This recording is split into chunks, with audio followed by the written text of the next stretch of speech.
Bonjour à tous et bienvenue à la Cinémathèque française pour la révélation des lauréats 2023 de la Fondation Gane pour le cinéma. Ces lauréats, nous allons les découvrir dans quelques minutes. Ils font partie des 120 projets déposés pour des premiers ou seconds longs métrages et le jury avait la lourde tâche de n'en retenir que 4.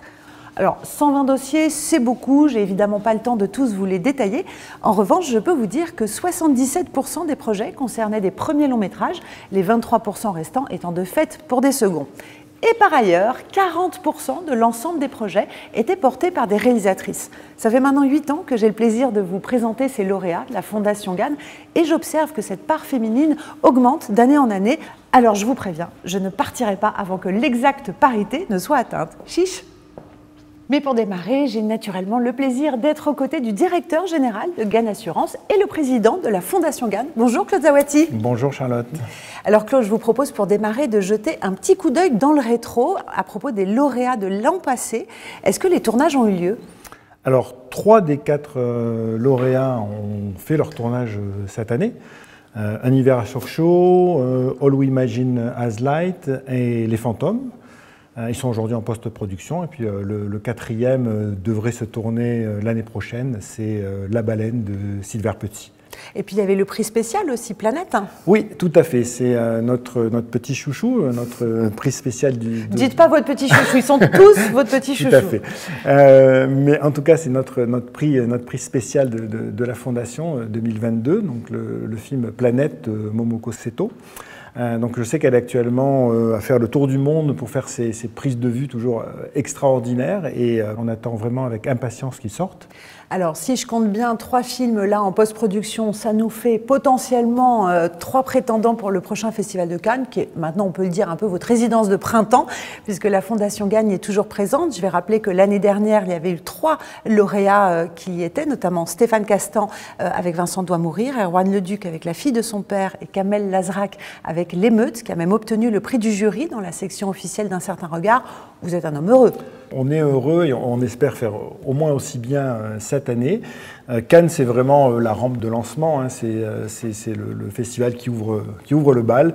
On a beaucoup de fierté à y être et nos lauréats, quand ils y sont, ensuite font souvent un chemin formidable dans l'ensemble des autres festivals, que ce soit en France ou à l'international, et récoltent beaucoup de récompenses et on en est très fiers. L'un d'entre eux doit sortir aussi pour les fêtes, je crois que c'est le 20 décembre.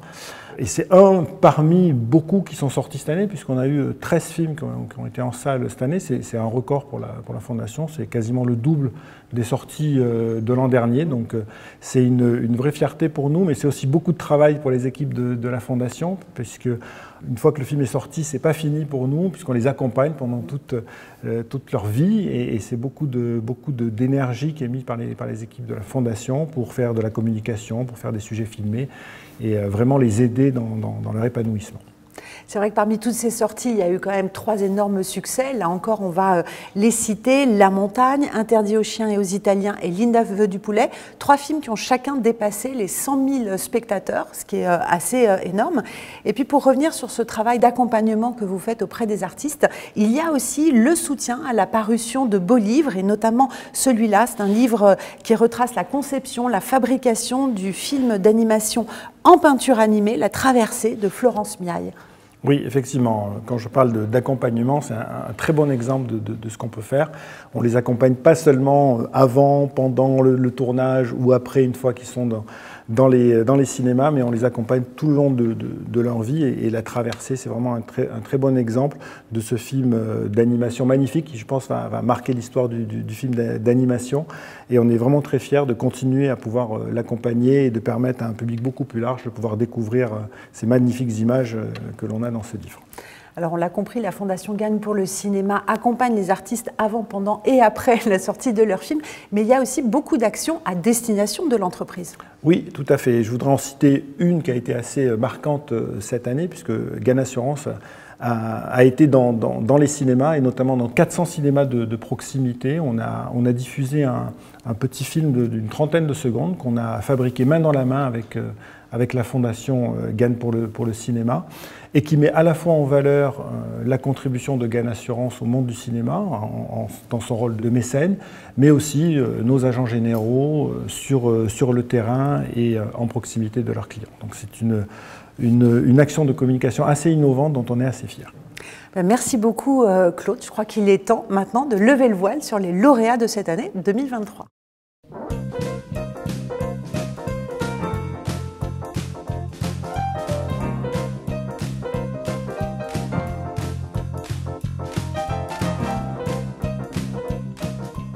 L'aide à la création de la Fondation GAN s'attribue sur scénario et elle s'élève à 53 000 € répartis entre le producteur et le réalisateur et peut être enrichie d'apports en industrie.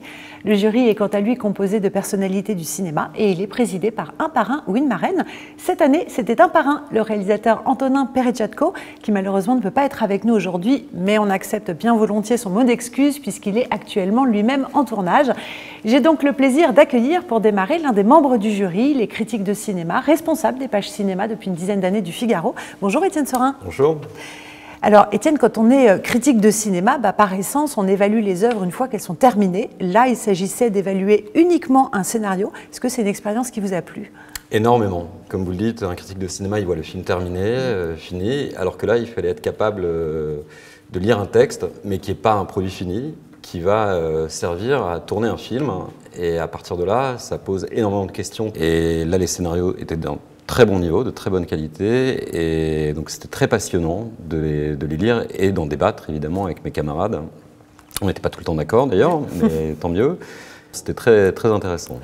Avec quand même une première rencontre avec les réalisateurs, puisqu'ils passent un oral. Est-ce qu'ils arrivaient à vous donner une autre vision ou lever des malentendus par rapport à l'écrit ? Ils m'ont beaucoup impressionné d'ailleurs par leur force de conviction et leur capacité à expliquer leur scénario, le film qu'ils avaient en tête, qu'ils voulaient faire. Et ils l'ont fait avec énormément de passion. Et non, c'était très, très impressionnant à écouter.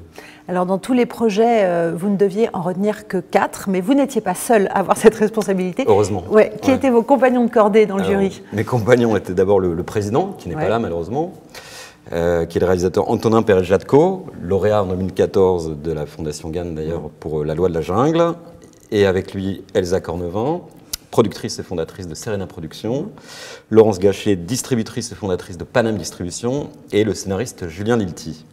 Est-ce que dans tous les projets que vous avez étudiés, vous avez trouvé peut-être une couleur particulière, des enjeux, des thèmes récurrents ? La couleur, pour le dire vite, elle est plutôt sombre. C'est des histoires fortes et peu de comédie dans ce qu'on a lu.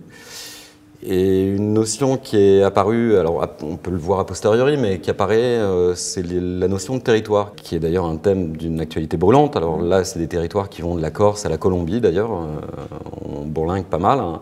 Et le territoire, évidemment, induit l'idée d'identité, de communauté, et ces scénaristes et réalisateurs l'appréhendent de manière très différente, mais avec beaucoup d'acuité. Ouais.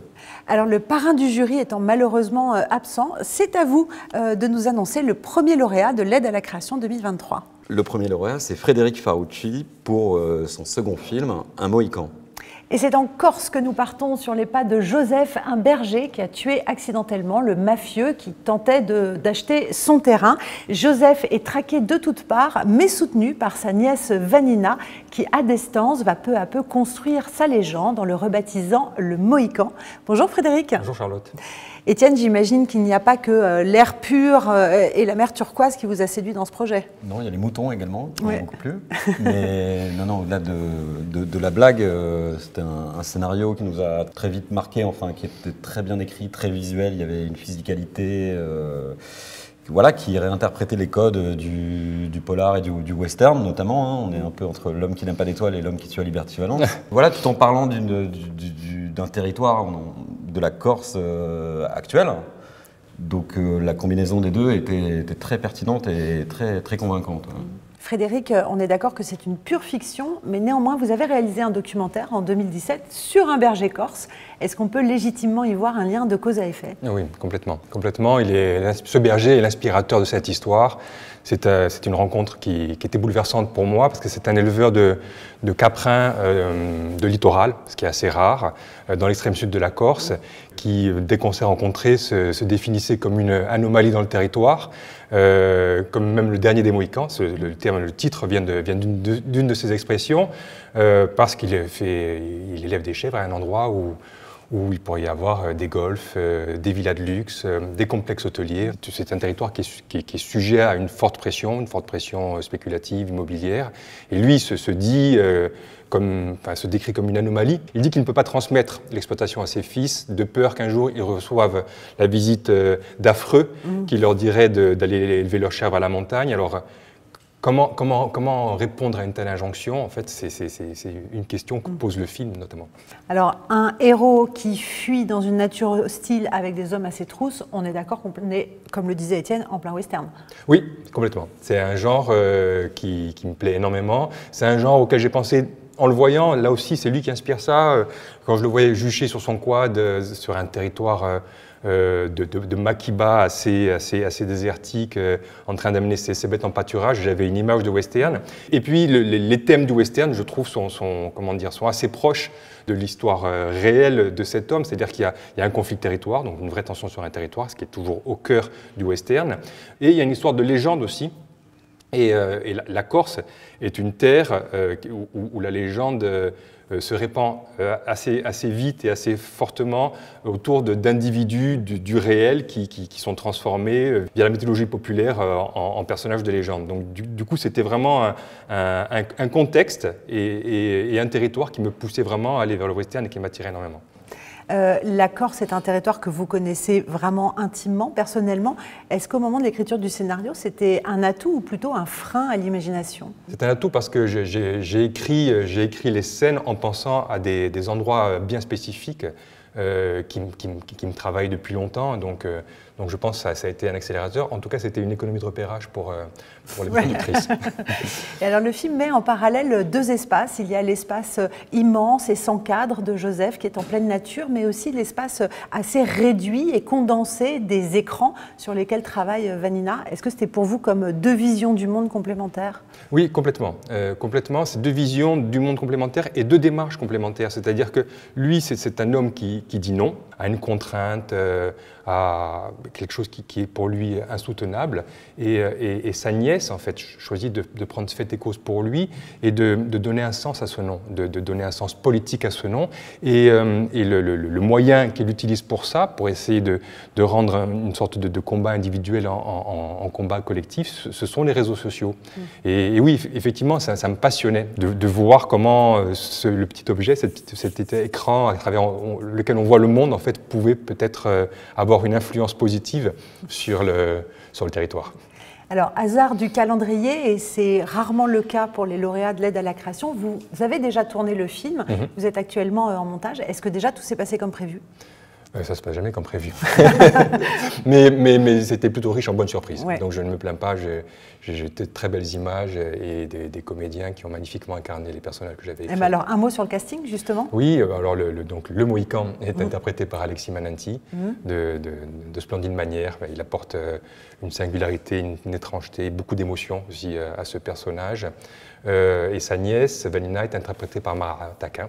Une jeune actrice belge. Une jeune actrice belge, exactement, qui apporte une énergie, un talent fou aussi au film. Donc je suis très heureux.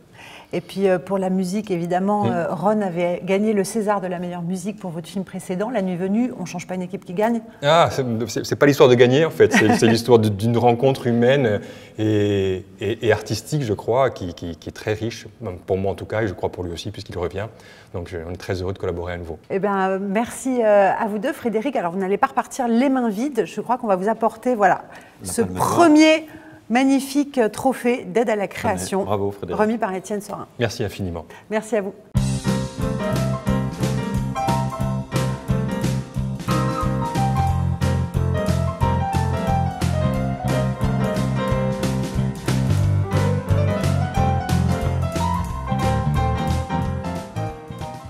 Bonjour Elsa. Bonjour. Alors quel est donc le second ou la seconde lauréate de l'aide à la création? Louise Aymon, avec le film L'Englouti. Et c'est au début du XXe siècle, sur le plateau des Hautes-Alpes, qu'on fait la connaissance d'Aimée. C'est une jeune institutrice qui part en haute montagne pour faire l'école à une poignée d'enfants. Ses convictions cartésiennes et républicaines vont se heurter aux contes et légendes du village, tandis que son désir charnel va peu à peu grandir face à 2 villageois. Bonjour Louise. Bonjour. Alors Elsa, j'imagine que l'air pur, les hauts sommets, c'était irrésistible? Oui, la montagne, la subtilité des personnages, la force du scénario, des dialogues. C'était un coup de cœur de la part du jury. On a souhaité appuyer ce premier long métrage qui est plein de force et de risques, qui dépeint l'engagement au quotidien, et aussi le désir féminin à une période où on n'en parlait pas. Donc ce sont par la force des thèmes et par la force des dialogues, voilà, on a souhaité appuyer ce premier long métrage. Alors Louise, vous êtes la descendante de plusieurs générations d'institutrices en montagne. Est-ce que ce sont leurs récits qui ont nourri votre imaginaire? Oui, tout à fait. En fait, de par ma mère, j'ai pu lire le récit d'une aïeule, une arrière-grande-tante, qui s'appelait Aimée, et qui a écrit pour une revue de géographie alpine, elle a écrit un récit anthropologique où elle raconte tout son hiver en tant qu'institutrice, le premier hiver qu'elle passe coincée dans un petit hameau de haute montagne. Et puis mon grand-père aussi, qui, de ces récits qui lui avaient été transmis, a écrit une nouvelle pour nous, ses petits-enfants, où il raconte, pareil, une institutrice bloquée dans un village l'hiver, et le doyen du village meurt, et on met le cercueil sur son toit, parce qu'on ne peut pas l'enterrer, le sol est gelé, et elle doit vivre avec ça. C'est un motif qu'on retrouve dans mon scénario.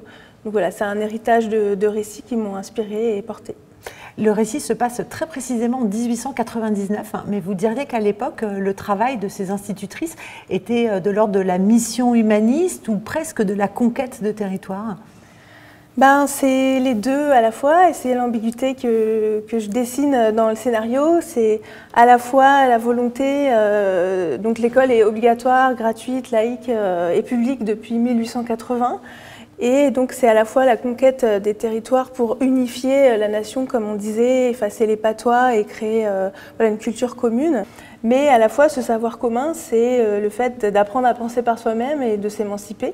Et donc c'est à la fois une très belle mission, mais qui ne s'est pas fait sans violence, sans disparition des patois, sans le fait d'imposer aussi des connaissances et de mettre en concurrence des différents types de croyances et de connaissances. Et vous diriez que c'est l'altitude ou l'isolement qui singularise les protagonistes? Je dirais les deux. C'est vraiment une communauté fermée, isolée dans un village, donc qui est loin de tout. Et c'est vrai que le fait qu'ils soient en altitude et en hauteur les différencie des gens de la vallée qui ont peur d'eux, qui disent, voilà, le film s'ouvre avec un muletier qui emmène l'institutrice jusqu'au hameau et qui lui dit, là-haut, ils ne sont pas comme en bas. On dit que le soleil leur tape plus fort sur la tête. Ce serait l'équivalent d'une communauté qui est sur une île loin dans l'océan. L'action se passe dans un petit hameau qui s'appelle Soudain. Vos héros sont Aimée, Pépin, Jupiter. C'est autant de noms quand même qui teintent immédiatement le récit de, je sais pas, d'une dimension de conte, de fable. Exactement.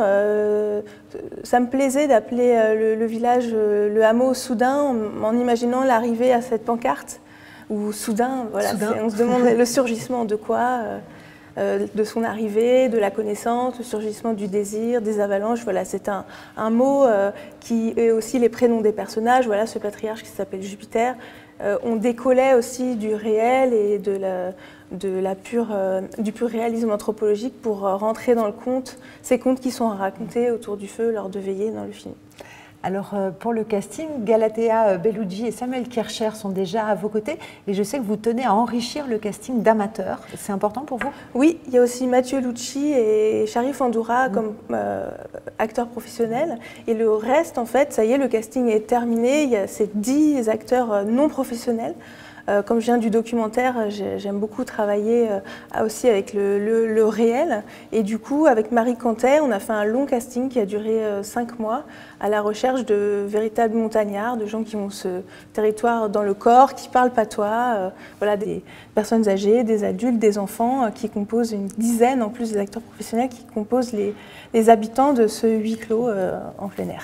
Donc pour qu'on comprenne bien, sur le tournage, il y aura des enfants, des animaux, beaucoup de neige, des décors naturels extrêmement isolés, difficiles d'accès, même pas peur. Ça commence, parce qu'on tourne dans un mois. Donc là, je commence à me dire pourquoi j'ai écrit ça. Mais avec Anaïs Tellen et Maxence Stamatiadis, qui sont mes co-scénaristes, voilà, on l'a écrit en imaginant que ce serait un film plutôt facile, parce que c'est un huis clos avec pas de figuration, pas de décor à construire, parce que c'est la nature qui nous les offre. Mais en réalité, ça, voilà. En fait, finalement, j'ai mis plein de difficultés, plein d'embûches. Il y a des petites avalanches de neige, Il y a quand même. Voilà. Et c'est ce qui fait le sel de ce tournage et qui, avec toute mon équipe, nous donne envie d'y aller. Donc c'est à la fois la peur et l'excitation, et puis je me dis que c'est aussi en suivant son envie et en se mettant des défis qu'on va réussir à arracher des images de cinéma. Enfin, je l'espère, voilà. C'est évidemment tout le mal que je vous souhaite. Merci à toutes les deux. Et puis Elsa, je vous invite à lui remettre donc officiellement ce trophée. Voilà, l'aide à la création 2023. Magnifique. Bravo. Merci à vous deux. Merci. Merci.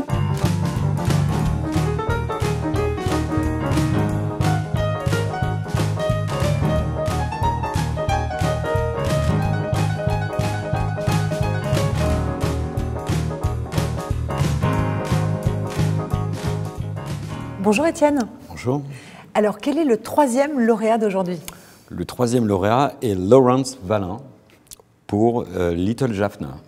Et Little Jaffna, c'est le nom que l'on donne au quartier indien et sri-lankais à Paris, à cheval entre les 10e et 18e arrondissements. On y suit Michael, un policier infiltré, chargé d'infiltrer une organisation indépendantiste tamoule. Mais au fur et à mesure qu'il va plonger dans cette communauté, sa double culture va être mise à mal, puisqu'il est à la fois français et tamoul. Car il arrive parfois qu'on soit obligé de choisir, et il arrive aussi que parfois choisir soit trahir. Bonjour Laurence. Bonjour. Alors Étienne, un film d'infiltration dans la communauté tamoule parisienne, franchement, de mémoire de cinéphile, est-ce qu'on avait déjà vu ça? Eh bien non.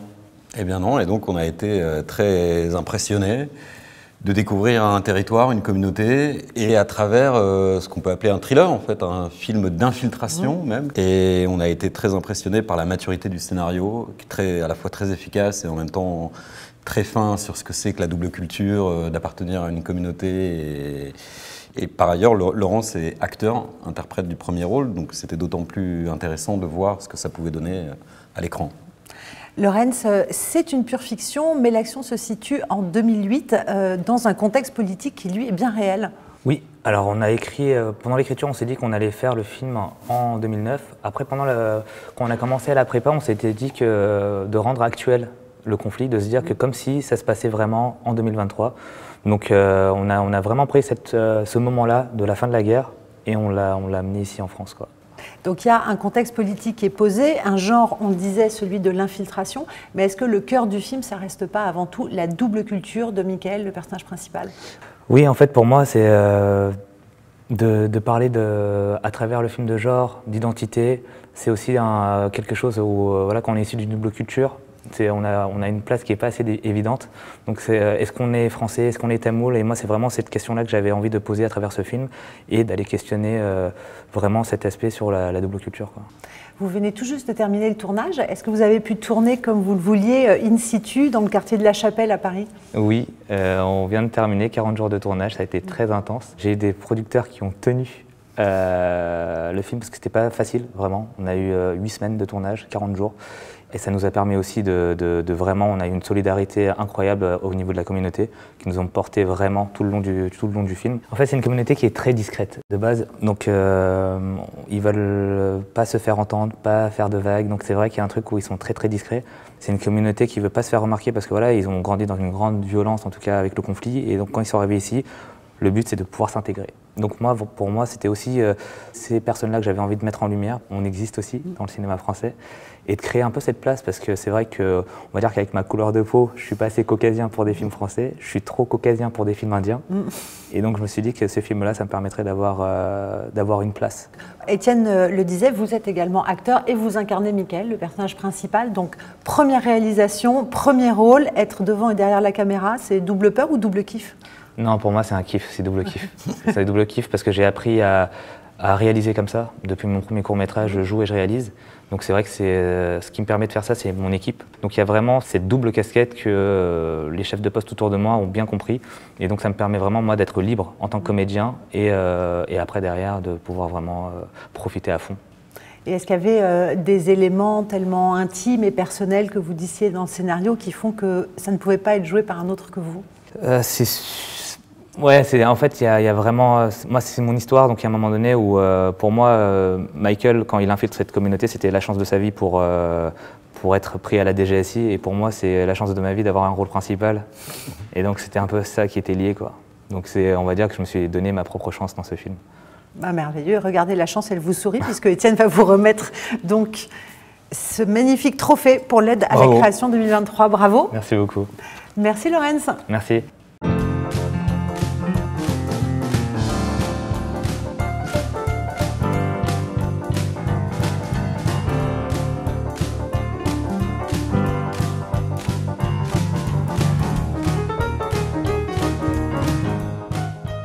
Bonjour Laurence.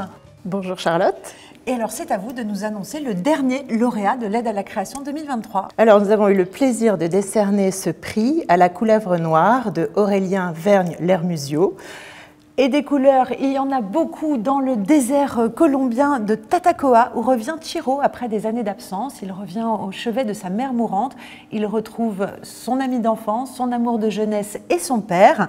Chiro n'a aucunement l'intention de rester, sauf que les sensations éprouvées lors d'un périple dans ce désert vont peut-être l'inciter à ne plus fuir ses racines et à accepter enfin son héritage. Bonjour Aurélien. Bonjour. Alors, Laurence, j'en conclus que vous n'êtes pas phobique des couleuvres. Pas du tout. Qu'est-ce qui vous a séduit dans le projet d'Aurélien? Pas du tout. Alors, nous avons été énormément séduits par le côté très sensoriel et très organique, limite radical de ce film, qui à la fois nous emmène dans un espace grandiose, hein, le désert du Tatacoa, qui agit quasiment comme un personnage dans le film, avec ce côté très hypnotique et très intrigant, et aussi le parcours intimiste de ce personnage qui retrouve ses origines, qui retrouve ses racines. Et nous avons été aussi étonnés et séduits par justement la faculté qu'a Aurélien de prendre une histoire très intime et très finalement assez personnelle, hein, on l'a compris en le rencontrant, et de la transposer dans un univers un peu exotique, hein, différent du sien, et en arriver à une histoire presque universelle, hein, sur le retour sur soi, le retour à ses origines. Voilà, c'est un projet très, très puissant, et je pense que ça va donner quelque chose à l'image d'absolument magique. Aurélien, que je sache, vous n'êtes pas né au cœur de la Colombie, mais vous dites que la découverte de ce désert a réveillé en vous des sensations extrêmement intimes. Sont lesquelles? C'est vrai, je ne suis pas colombien, j'ai grandi dans le sud-ouest de la France. Et effectivement, quand j'ai découvert le désert de la Tatacoa il y a 5-6 ans, j'ai retrouvé des perceptions finalement qui étaient enfouies en moi depuis mon enfance, qui sont liées à des moments vécus avec ma grand-mère. Ma grand-mère me gardait quand j'étais enfant pendant l'été. Et en fait, elle avait des dons et elle soignait des gens. Et du coup, elle avait un rapport au monde qui était très particulier. Elle avait un rapport assez singulier finalement à notre quotidien. Et je crois que, alors j'allais dire inconsciemment, mais justement consciemment, elle m'a légué, elle m'a transmis cette manière de voir le monde ou de l'appréhender.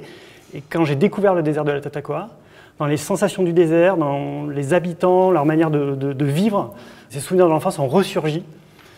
Et de là est né finalement ce projet de film. Est-ce que vous diriez que le désert de la Tatacoa est le personnage principal du film?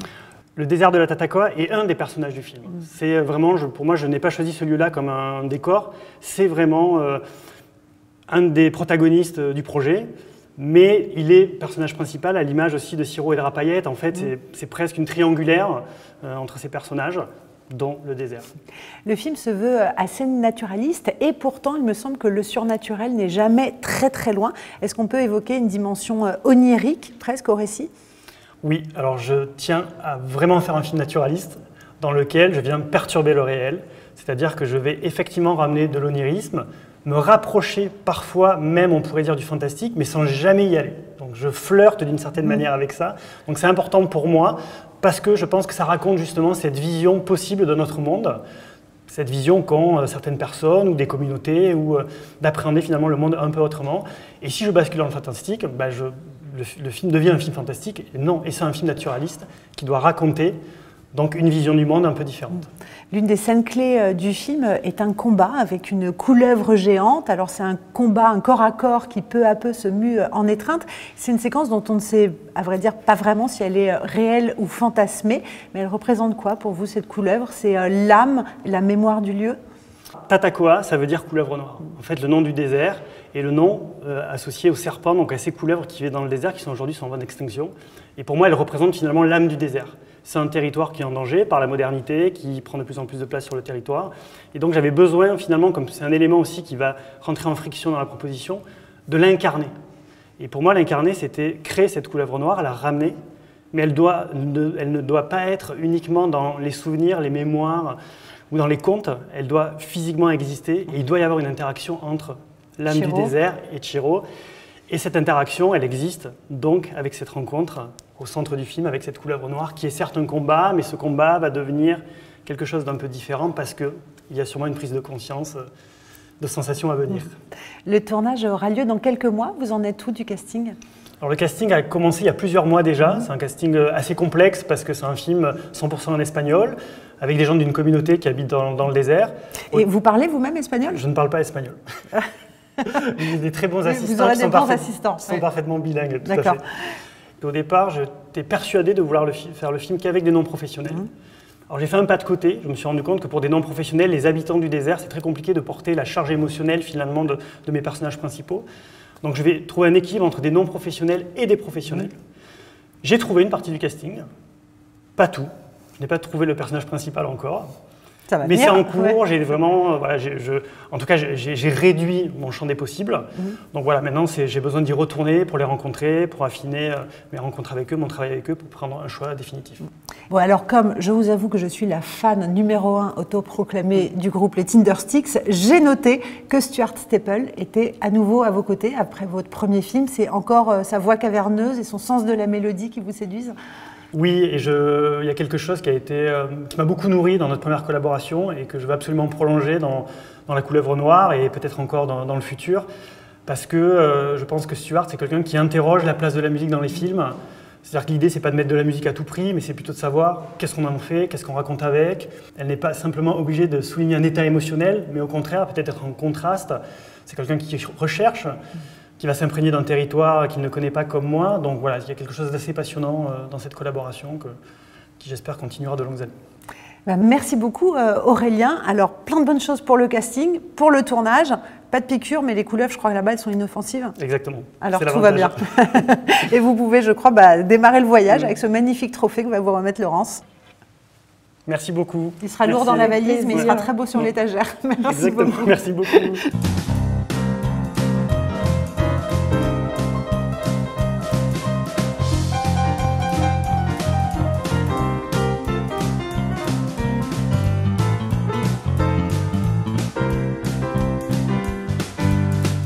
Bonjour Dominique. Bonjour Charlotte. Vous êtes la déléguée générale de la Fondation Gane pour le cinéma et à ce titre, il vous revient le plaisir d'annoncer le prix spécial qui est décerné en complément des prix remis par le jury. Oui, tout à fait. Il est vrai que nous sommes très attachés à la diversité des récits et des univers qui participent à la richesse du cinéma en France. C'est ce que nous souhaitons encourager et accompagner en distinguant chaque année un projet audacieux et singulier en matière de création artistique. Et alors cette année, quel est le lauréat du prix spécial? Le lauréat 2023 est Hugo Bienvenu pour le projet Arco. Alors, en préambule, il faut savoir que les arcs-en-ciel sont des hommes et des femmes tombés du ciel qui reviennent pour observer leur passé. Et Arco, donc, est un petit bonhomme de 10 ans qui vit en 2932, mais qui, lors de son vol avec sa combinaison arc-en-ciel, se rate un peu et retombe dans le passé en 2075.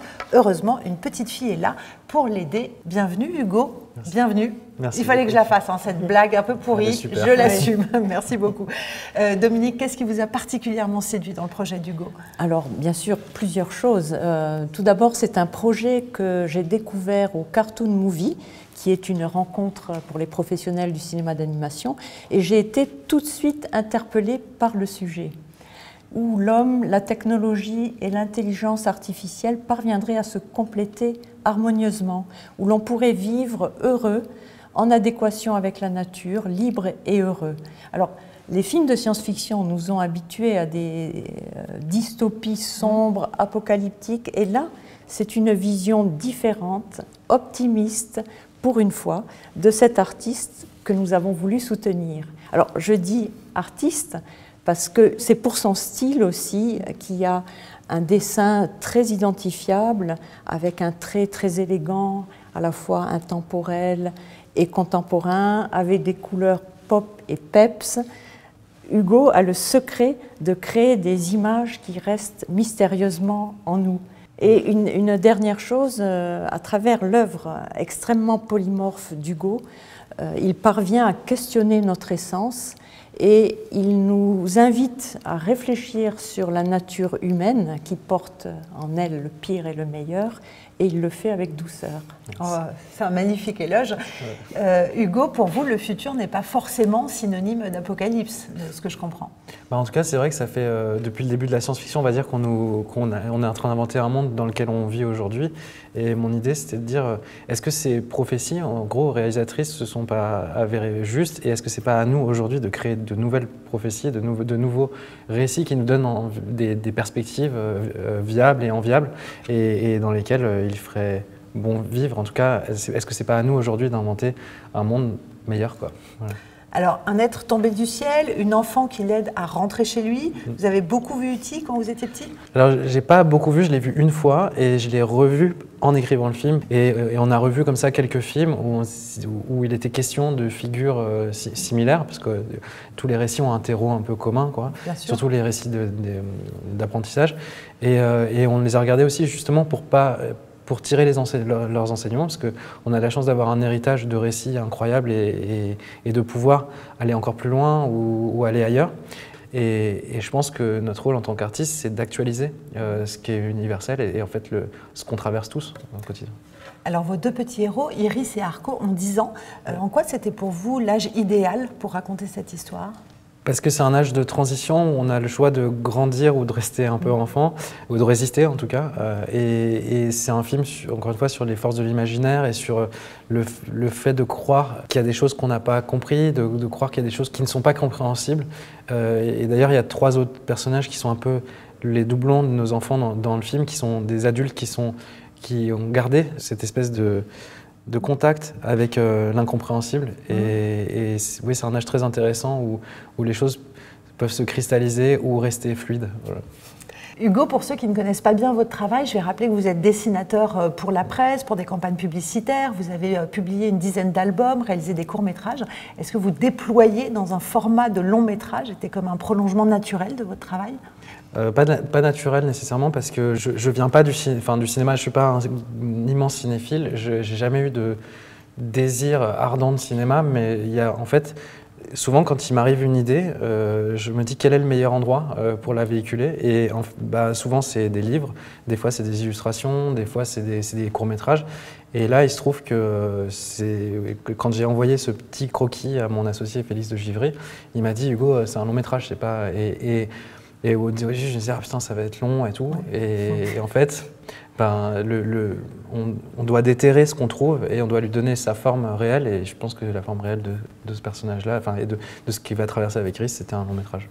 On sait que réaliser un long métrage d'animation, c'est long. Vous en êtes où là dans les étapes de travail et il vous reste combien de temps encore? Là, on en est au stade de la fin de l'animatique. On est en train de finaliser l'animatique et on commence le layout demain et on commence l'animation en février pour une production d'1 an et demi. Vous avez des voix d'acteurs déjà en tête? Oui, alors avec Félix, on avait rencontré, sur le tournage d'Éden, on avait rencontré pas mal d'acteurs de notre génération et qui sont devenus des amis. Et on a envie de poursuivre un peu l'aventure avec eux. Et puis, il se trouve qu'on coproduit le film avec la société de Sophie Masse et de Nathalie Portman. Donc, Nathalie Portman, on travaille le film sur les 2 territoires. Et Trop donc classe. Voilà, on va enregistrer toutes les voix sur les 2 territoires en même temps. En même temps, ça va être un plaisir formidable. Le chemin va être long, on l'a compris, mais vous le démarrez avec ce magnifique prix. Dominique, je crois que vous pouvez le remettre officiellement maintenant à Hugo. Bravo. C'était un honneur, merci Dominique. De rien.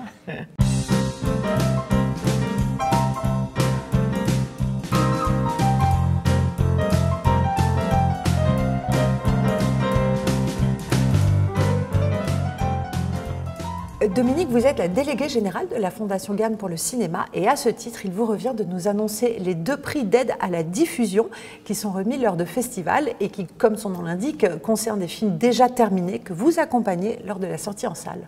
Tout à fait. Alors, ce sont 2 prix que nous décernons, l'un à Cannes lors de la Semaine de la Critique et le second au Festival international du film d'animation à Annecy. Et ce sont 2 prix qui consistent en une aide financière pour le distributeur français du film récompensé. C'est une sorte de coup de pouce pour aider le film à trouver son public en salle. Alors commençons par le premier qui était décerné lors du Festival de Cannes à la Semaine de la Critique. Oui, alors cette année, nous avons récompensé Inch'Allah, un fils de Amjad Al-Rachid. Et c'est donc en Jordanie qu'on part avec Awal, une jeune veuve qui tout d'un coup doit se battre pour conserver son héritage, sa fille et son logement, puisque sans contrat de mariage et sans fils, elle n'a le droit à rien, comme lui rappellent très généreusement tous les hommes qui rôdent autour d'elle, tels des vautours. Oui, alors c'est un récit poignant qui ne nous lâche pas. C'est le portrait d'une parfaite héroïne de cinéma qui se bat contre l'autorité masculine prégnante dans son pays. Elle ose dire non, elle se bat contre les carcans qui lui sont injustement imposés. Et on a été doublement touchés puisque c'est un homme qui a réalisé ce portrait de femme. Et Amjad Al-Rachid plaide pour que tout individu soit libre et indépendant et non assujetti à des dogmes et traditions. Donc c'est un film vraiment combatif, non dénué d'humour et qui est une formidable note d'espoir pour des millions de femmes.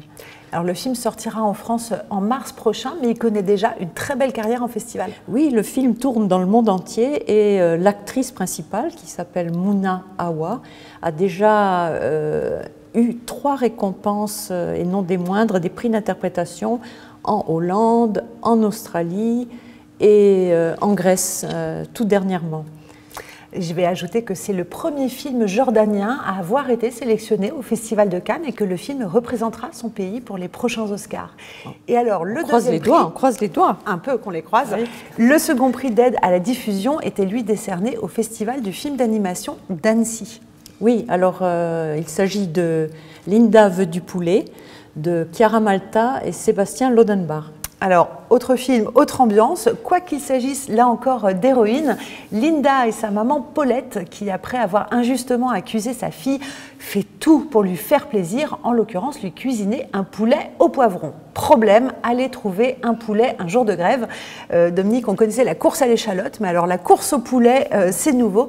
Et le film nous fait passer du mélo au burlesque, du deuil à la relation mère-fille avec une énergie totalement débridée.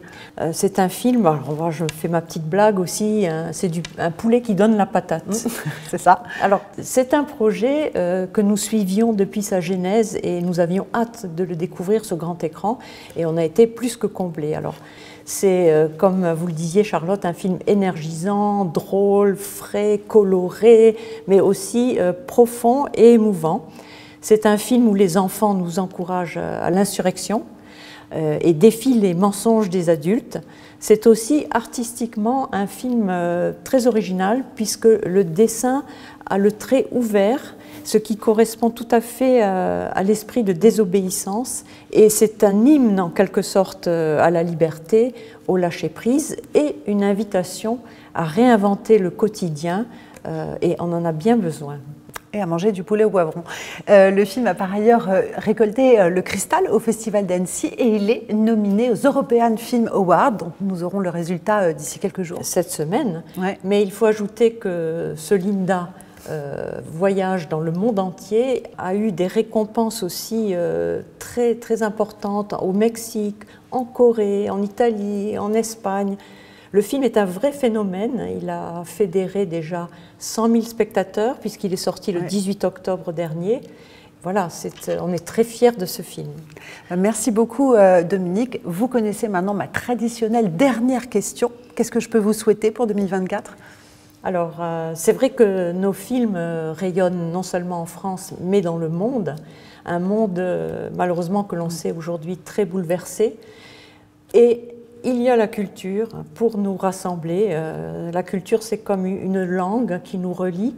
Et je dois dire que j'espère qu'on va continuer à se parler et que les idées et les rêves vont toujours circuler. Que le monde vous entende. Merci Dominique. Merci Charlotte.